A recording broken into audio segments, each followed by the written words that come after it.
Hello friends, ओम श्री गणेशाय नमः। जय श्री कृष्णा। आप सभी का स्वागत है आपके अपने यूट्यूब चैनल पर। फ्रेंड्स, आज हम आपको इस वीडियो में बताने जा रहे हैं वैशाख मास महात्म्य के 8वें अध्याय के बारे में और स्कंद पुराण के अनुसार वैशाख मास महात्म्य के प्रथम अध्याय के बारे में। फ्रेंड्स, वीडियो शुरू करने से पहले आपसे रिक्वेस्ट है, अगर आप हमारे चैनल पर नए हैं और आपने अभी तक चैनल को सब्सक्राइब नहीं किया है तो प्लीज सब्सक्राइब कीजिएगा चैनल को, साथ ही प्रेस कीजिएगा बेल आइकन को, जिससे नए वीडियो से रिलेटेड नोटिफिकेशन आपको तुरंत प्राप्त हो सके। और वीडियो पसंद आने पर वीडियो को लाइक और शेयर जरूर कीजिएगा ताकि सभी भक्तों को इस वीडियो का लाभ प्राप्त हो सके। और कमेंट बॉक्स में जय श्री कृष्ण जरूर लिखिएगा। वैशाख मास महात्म सब प्रकार के विघ्नों का नाश करने वाले तथा सारी सृष्टि का पालन करने वाले श्री गणेश जी तथा ज्ञान के दाता श्री सरस्वती जी तथा सब पुराणों के कर्ता श्री व्यास जी तथा श्री गुरुदेव के चरण कमलों में नमस्कार करके भगवान की श्रद्धा और भक्ति रस में डूबे हुए वैशाख मास महात्म की कथा कहती हूँ।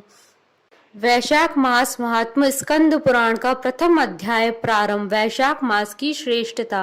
भगवान नारायण नरश्रेष्ठ नर, देवी सरस्वती तथा महर्षि वेद व्यास को नमस्कार करके भगवान की विजय कथा से परिपूर्ण इतिहास पुराण आदि का पाठ करना चाहिए। सूत जी कहते हैं, राजा अम्बरीश ने परमेष्टि ब्रह्मा के पुत्र देवर्षि नारद से पुण्यमय वैशाख मास का महात्म सुना।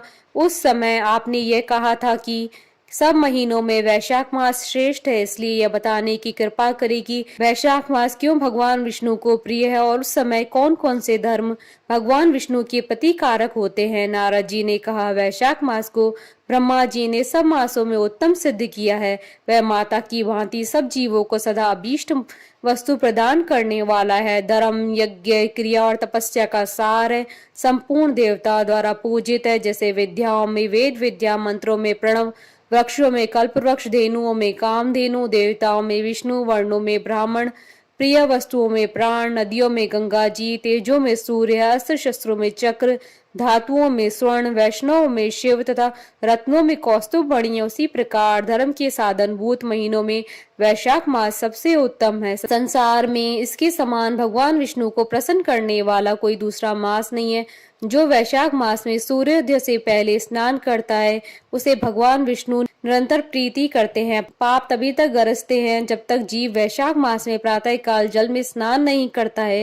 हे राजन, वैशाख के महीने में सब तीर्थ आदि देवता भार के जल में भी सदैव स्थित रहते हैं। भगवान विष्णु की आज्ञा से मनुष्य का कल्याण करने के लिए वे सूर्योदय से लेकर 6 दंड के भीतर तक मौजूद रहते हैं। वैशाख के समान कोई मास नहीं है, सतयुग के समान कोई युग नहीं है, वेद के समान कोई शास्त्र नहीं है और गंगा जी के समान कोई तीर्थ नहीं है। जल के समान दान नहीं है, खेती के समान धन नहीं है और जीवन से बढ़कर कोई लाभ नहीं है। उपवास के समान कोई तप नहीं है, दान से बढ़कर कोई सुख नहीं है। दया के समान धर्म नहीं है, धर्म के समान मित्र नहीं है, सत्य के समान यश नहीं है, आरोग्य के समान उन्नति नहीं है। भगवान विष्णु से बढ़कर कोई रक्षक नहीं है और वैशाख मास के समान संसार में कोई पवित्र मास नहीं है, ऐसा विद्वान पुरुषों का मत है। वैशाख श्रेष्ठ मास है और शेषाशायी भगवान विष्णु को सदा प्रिय है। सब दानों से जो पुण्य प्राप्त होता है, सब तीर्थों से जो फल होता है, उसी को मनुष्य वैशाख मास में केवल जलदान करके भी प्राप्त कर लेता है। जो जलदान में असमर्थ है, ऐसे ऐश्वर्य की अभिलाषा रखने वाले पुरुष को उचित है कि वह दूसरे को प्रबोध करे, दूसरे को जलदान का महत्व समझावे।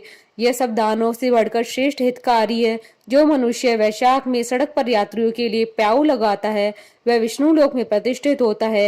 हे नृपश्रेष्ठ, प्याऊ देवताओं, पितरों तथा ऋषियों को अत्यंत प्रीति देने वाला है। जिसने प्याऊ लगाकर रास्ते के थके मांदे मनुष्य को संतुष्ट किया, उसने ब्रह्मा, विष्णु और शिव आदि देवताओं को संतुष्ट कर लिया।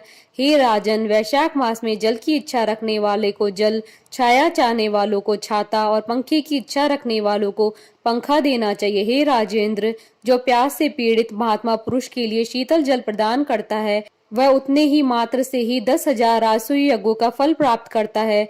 धूप और परिश्रम से पीड़ित ब्राह्मण को जो पंखा डुलाकर हवा करता है वह उतने ही मात्र से निष्पाप होकर भगवान का पार्षद हो जाता है।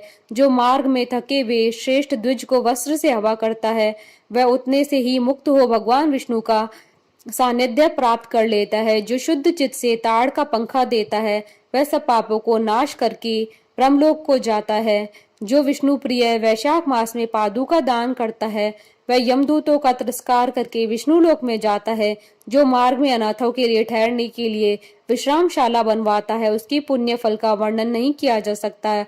मध्याह्न में आए वे ब्राह्मण अतिथि को यदि कोई भोजन दे तो उसके फल का अंत नहीं है। हे राजन, अन्नदान मनुष्यों को तत्काल तृप्त करने वाला होता है, इसलिए संसार में अन्न के समान कोई दान नहीं है। जो मनुष्य मार्ग में थके हुए ब्राह्मण के लिए आश्रय देता है उसकी पुण्य फल का वर्णन किया नहीं जा सकता।